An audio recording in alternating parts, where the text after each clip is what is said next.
आज हम लोग स्टार्ट करने वाले हैं क्लास 12th का चैप्टर केमिकल काइनेटिक्स, जिसको कि हम 15 से 20 लेक्चर में कंप्लीट करेंगे। तो स्टार्ट करने से पहले मैं आपको बता दूं कि मैं इसमें आपको कुछ न्यूमेरिकल्स भी कराते चलूँगा साथ में, क्योंकि ये फिजिकल केमिस्ट्री है और फिजिकल केमिस्ट्री को हम बिना न्यूमेरिकल के नहीं समझ सकते। तो चलिए स्टार्ट करते हैं आज की डेट से। आज की डेट है 27/04/20। 27 एटॉमिक नंबर होता है कोबाल्ट का, 04 होता है बेरिलियम का और 20 है कैल्शियम का। तो ये आज आपकी डेट हो गई। चलिए अब केमिकल काइनेटिक्स के बारे में पढ़ते हैं। केमिकल काइनेटिक्स में आपको केमिकल तो बहुत अच्छे से जानते हैं, बट आप काइनेटिक्स के बारे में आपको कुछ बताता हूँ। काइनेटिक्स वर्ड जो है ग्रीक वर्ड से आया है, ग्रीक वर्ड से डिराइव है। ग्रीक वर्ड काइनेसिस से डिराइव्ड है काइनेटिक्स, जिसका कि मीनिंग होता है मूवमेंट। मूवमेंट। मेरे शब्दों को ध्यान से सुनिएगा। अब हम लोग इसको एक लाइन में इसकी डेफिनेशन देते हैं केमिकल काइनेटिक्स की। तो the branch of chemistry which deals with the branch of chemistry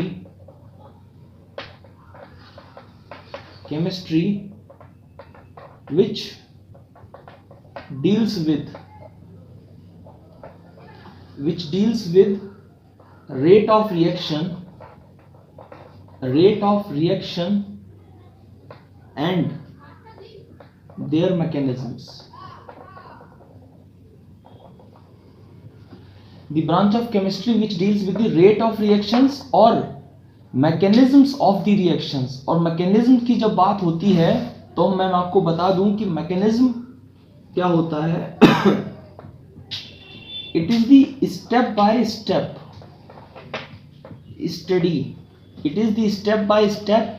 study of any chemical reaction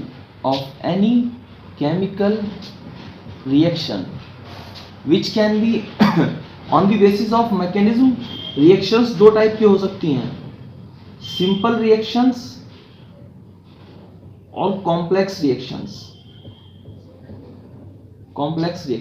simple reactions वो रिएक्शंस होती हैं, those reactions which complete in one step, जो एक स्टेप में कंप्लीट हो जाती हैं रिएक्शंस, वन स्टेप में कंप्लीटेड।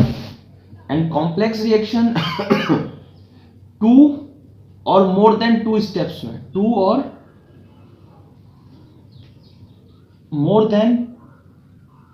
देन टू स्टेप्स में कंप्लीट होती हैं, कंप्लीटेड। उनको हम कहते हैं कॉम्प्लेक्स रिएक्शंस। तो ये तो हो गई इनके इंट्रो की बात। अब हम लोग ये रेट ऑफ रिएक्शन के बारे में जानते हैं कि ये क्या होता है। रेट ऑफ रिएक्शन से पहले हम जानते हैं कि रेट क्या होता है। तो हेडिंग लगाते हैं हम लोग, रेट ऑफ रिएक्शन बोलें या स्पीड ऑफ रिएक्शन बोलें या हम लोग वेलोसिटी ऑफ रिएक्शन बोलें, एक ही बात है। रेट ऑफ रिएक्शन को जानने से पहले हम लोग जानते हैं कि रेट क्या है। ये रेट एक्चुअली में ये वेलोसिटी ही है, ये स्पीड ही है। जो आप फिजिक्स में पढ़ते हैं, फिजिक्स में क्या फॉर्मूला पढ़ते हैं, velocity is equals to displacement upon में टाइम। और स्पीड, क्योंकि ये वेक्टर क्वांटिटी होती है, और speed is equals to distance upon में टाइम। ये एक्चुअली में वही है रेट ऑफ रिएक्शन। क्या है, इसको डिफाइन करते हैं हम लोग, इसको लिखते हैं change in concentration of reactant, change in concentration of reactant and product, reactant and product per unit time. और इसको अगर हम मैथमेटिकली लिखें तो इस तरीके से लिख सकते हैं, rate is equals to concentration upon में टाइम, कंसंट्रेशन अपॉन में टाइम। और एक्चुअली में कंसंट्रेशन को अगर हम x से दिखाते हैं और टाइम को t से, तो ये x बाई टी हो गया, और डिस्टेंस को भी हम x से दिखा सकते हैं, इसको भी t। एक्चुअली में है तो वही सेम, ये दोनों ही सेम है, बस यहाँ पे कंसंट्रेशन कर दिया गया है, वहाँ पे डिस्टेंस और डिस्प्लेसमेंट कर देते हैं। तो इस तरीके से आप रेट की डेफिनेशन को याद रखें। अब हम लोग एक एग्जांपल से आपको समझाते हैं कि एक्चुअली में रेट क्या है। चलिए एक एग्जांपल लेते हैं हम लोग। एक एग्जांपल लिया है हम लोगों ने, जैसे कोई भी ए रिएक्टेंट है, वो प्रोडक्ट दे रहा है बी।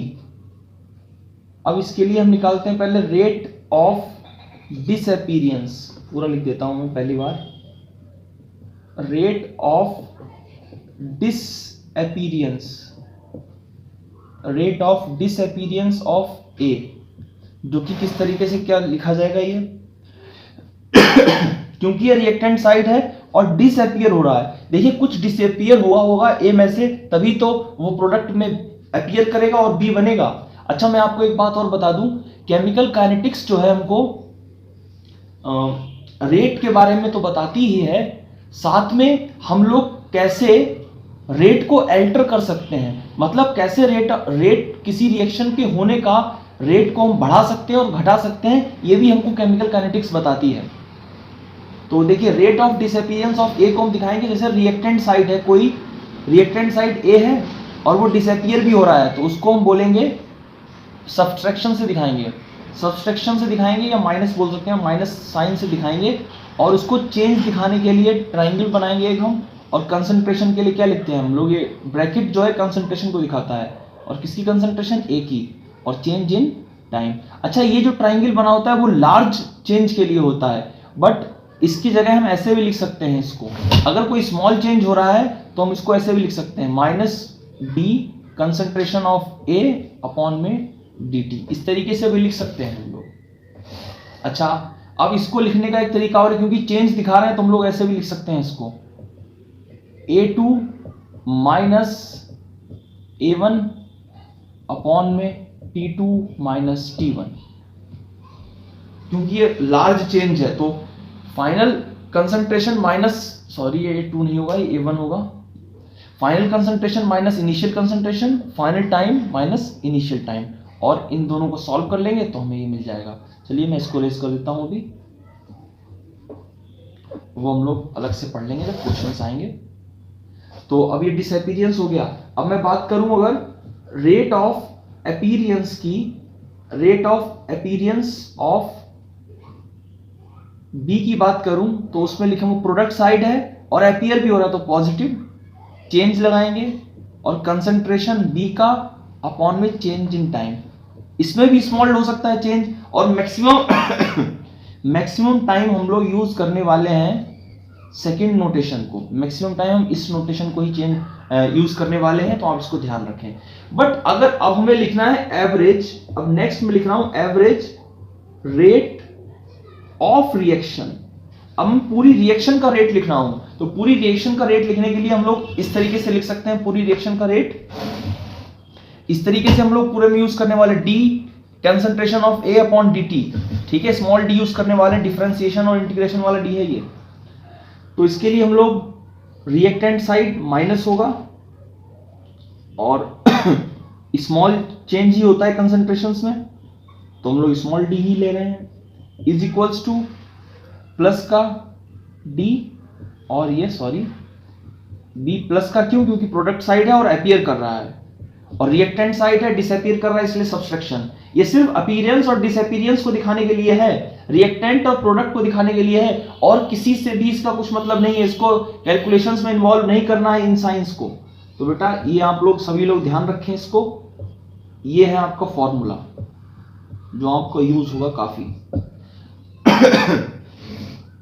चलिए हम लोग आगे करते हैं इसको, एक क्वेश्चन से मैं आपको समझाता हूं कि इसको कैसे हम लोग अप्लाई करेंगे।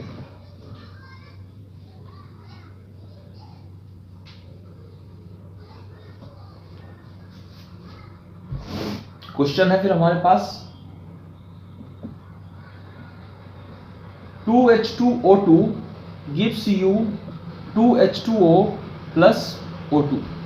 हाइड्रोजन परऑक्साइड ने आपको वाटर दिया और ऑक्सीजन दिया। अब इसमें आपको फर्स्ट पॉइंट निकालना है कि रेट ऑफ डिसअपीयरेंस, अब डिसअपीयर कौन हुआ, डिसअपीयरेंस ऑफ रिएक्टेंट साइड वाला डिसअपीयर होता है H2O2, तो वो रेट कैसे होगा, रेट के लिए हम क्या यूज करते हैं, रिएक्टेंट साइड होता है तो सब्सट्रैक्शन, चेंज के लिए स्मॉल चेंज के लिए D, और यहाँ पे कंसंट्रेशन के लिए H2O2 अपॉन में dt। यहां से आप लोग एक नई बात सीखने वाले हैं। और फिर उसके बाद रेट ऑफ अपीयरेंस ऑफ, इधर दो लोग अपीयर हो रहे हैं तो एक एक करके कर लेते हैं दोनों को हम, H2O, तो H2O के लिए क्या लिखेंगे हम, प्रोडक्ट साइड है तो पॉजिटिव, स्मॉल चेंज है तो D, और कंसंट्रेशन किसका आएगा, H2O का, और यहाँ पे dt। Next rate of appearance of O2 which will come out to be, reactant side है तो पॉजिटिव, स्मॉल चेंज है तो D, और यहाँ पे O2, और ये स्मॉल चेंज इन टाइम है तो dt।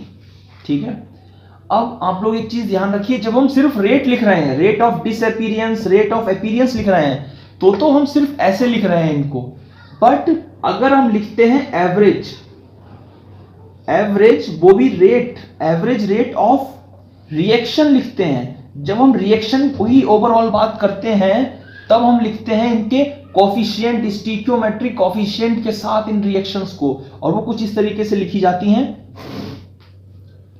रिएक्टेंट साइड सब्सट्रैक्शन का साइन स्मॉल d क्योंकि चेंज छोटा हो रहा है, H2O2 हाइड्रोजन पेरोक्साइड अपॉन में dt, बट यहां पे कोफिशिएंट को लेना है, कोफिशिएंट आता है डिनोमिनेटर में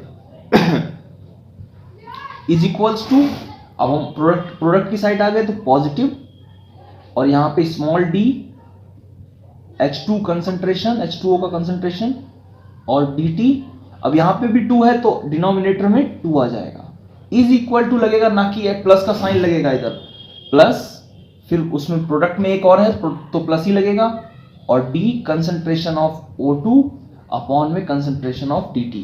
यहां पे हम 1 by 1 लिखना चाहें तो लिख सकते हैं, बट इससे कोई फर्क ही नहीं पड़ता है, तो आप इसको ना लिखें। ठीक है, तो ये हो गया आपका एवरेज रेट ऑफ रिएक्शन इस तरीके से। अब मान लीजिए आपको यहां पे मैंने H2O का कंसंट्रेशन दे दिया, जैसे 2 × 10⁵ दे दिया, और मैंने टाइम जो है स्मॉल टाइम 4 सेकेंड दे दिया, मैंने आपको जो टाइम दिया 4 सेकेंड, तो आप क्या करेंगे, इसको यहां पे पुट करेंगे, इसको यहां पुट करेंगे, सॉल्व करेंगे, आपको रेट ऑफ रिएक्शन मिल जाएगा, आपको रेट ऑफ रिएक्शन। ऐसे भी क्वेश्चन हम लोग करेंगे आने वाले नेक्स्ट लेक्चर में, तो आप इस तरीके से इनको वैल्यूज को पुट करें तो आप इसको रेट ऑफ रिएक्शंस निकाल सकते हैं। चलिए अब हम लोग आगे बढ़ते हैं।